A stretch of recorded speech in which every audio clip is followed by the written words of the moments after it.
Erin Hansen pressed her palm against the rusted warehouse door, wondered if she was about to make the biggest mistake of her life. Behind her, Lena's beat-up car idled in the parking lot. Two best friends ready to rescue her if things went south. But Erin knew that if she walked away now, she might never see her sister Ruby alive again. So she took a breath, pushed the door open, and stepped into the unknown. The warehouse looked like a condemned hellhole from the outside. But inside it housed one of Houston's finest EMA training centers. Erin wasn't here to fight.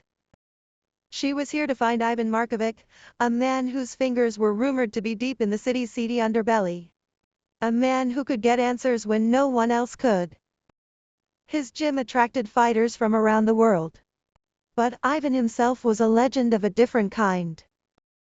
Some said he'd left the Russian mob behind. Others whispered that he still held power in the shadows.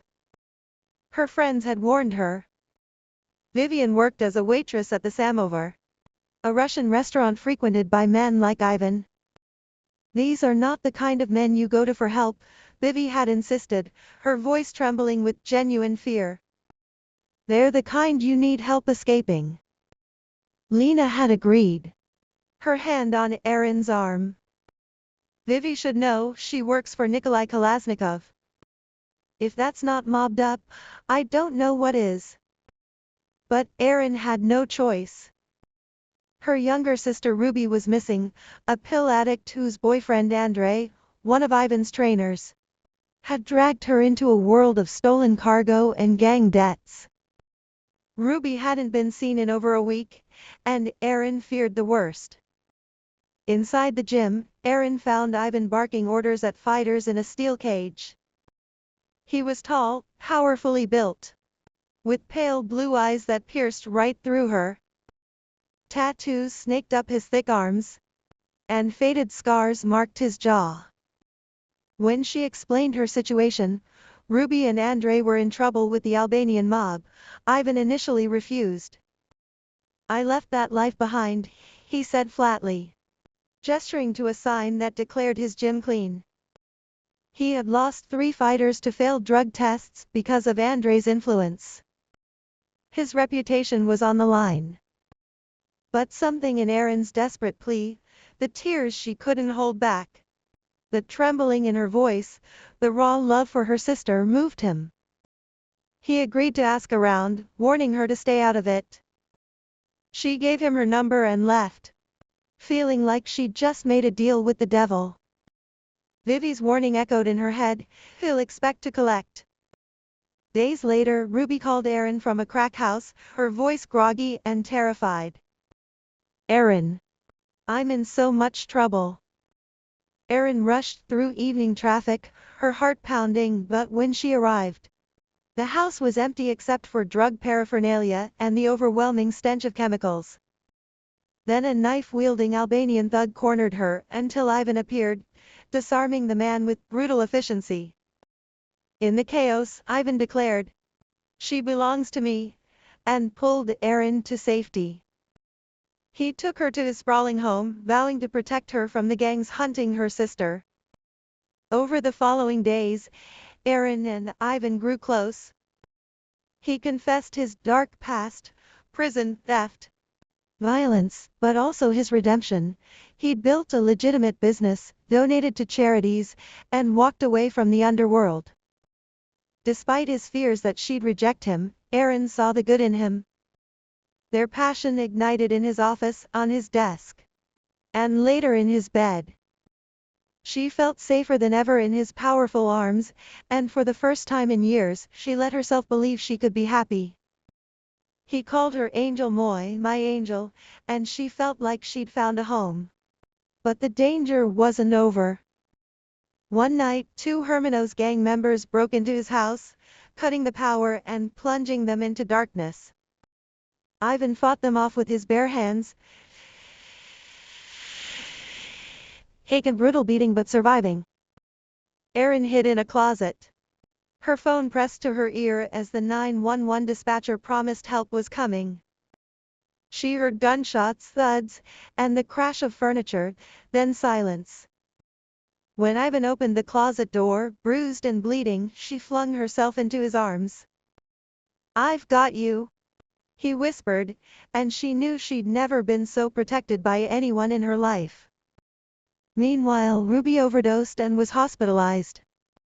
When Erin visited, Ruby lashed out in withdrawal, screaming curses and throwing a basin of dirty water at her.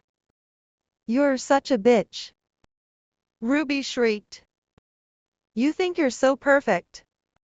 Ivan's friend Dmitri pulled Erin away, shielding her from the abuse. Later, Ruby escaped the hospital and was arrested for breaking into a pharmacy. Detective Santos informed them that Andre had been murdered by the Albanians. Ruby was now a target for both gangs, and by extension, so was Erin. Erin faced the hardest choice of her life: bail Ruby out, or let her face the consequences.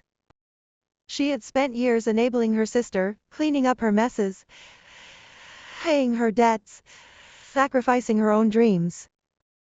With Ivan's steady support, she chose the latter. Ruby entered a jail rehab program, and for the first time, seemed genuinely committed to getting clean. "I'm going to get clean," Ruby swore through tears, her voice raw with remorse. "I promise, Erin." And for the first time in years, Erin believed her. Ruby even showed her a strange blue bird drawn on her arm, a clue to hidden drugs and money in their childhood home. Ivan and Erin discovered the stash and turned it over to authorities, cutting all ties with the criminal underworld. Ivan proposed that Erin move in with him and return to school for her MBA. It was a huge step, but she knew in her heart it was right. He had saved her, protected her, and loved her without condition. 5 weeks later, Erin met her friends Lena and Vivi for breakfast. "The man saved your sister from 2 bloodthirsty gangs and fought off armed dickheads with his bare hands," Lena said. "How do you say no to that?" Vivi, who had once warned her away, now agreed. "He loves you, Erin. He's reformed himself. He's a stand-up guy." Erin smiled, feeling lighter than she had in years. Later that day, Ivan showed up at Erin's apartment, holding a Russian language workbook she'd gotten from Vivi. "For me?" he asked, his eyes softening with emotion. She admitted she wanted to learn his language, to understand his past and his heart. He pulled her onto his lap, kissed her tenderly, and whispered, "Move in with me, Erin. You belong with me. I love you, Angel Moy." Erin had spent years putting Ruby first, neglecting her own life.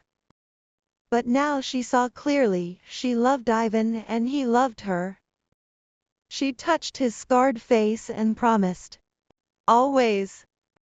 His hand slipped under her skirt, and his lips found hers.